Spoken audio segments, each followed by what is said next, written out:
രാമേശ്വരം ദേവീശരണം മന്നം ഭദ്രകാളി ക്ഷേത്രത്തിലെ നവരാത്രി ആഘോഷത്തിൻ്റെ ആരംഭം ഇന്ന് തുടക്കം കുറിച്ചിരിക്കുകയാണ്.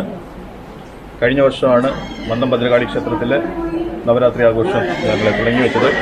ഈ വർഷവും വളരെയധികം ഗംഭീരമായിട്ട് തന്നെ നവരാത്രി ആഘോഷം കൊണ്ടു നടത്താനുള്ള തീരുമാനത്തിലാണ് പാമ്പടി ദേശ കമ്മിറ്റി. പ്രത്യേകിച്ച് പറയാനുള്ളത്, അഷ്ടമംഗല്യ പ്രശ്നത്തിൻ്റെ ശേഷം വളരെ പ്രധാനപ്പെട്ട ഒരു കാര്യം, മന്നം ഭദ്രകാളി ക്ഷേത്രത്തിലെ അഷ്ടബന്ധ നവീകരണ കലശത്തിന് ശേഷം താലപ്പൊലി മഹോത്സവത്തിന് ശേഷം നവരാത്രി ഉത്സവം വളരെ ഗംഭീരമായിട്ട് തന്നെയാണ് ഞങ്ങൾ ആഘോഷിക്കുന്നത്.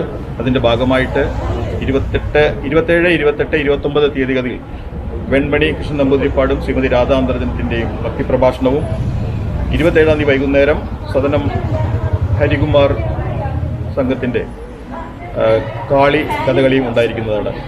എല്ലാ ഭക്തജനങ്ങളുടെയും സാന്നിധ്യവും സഹകരണവും ഞങ്ങൾ പ്രതീക്ഷിക്കുന്നു.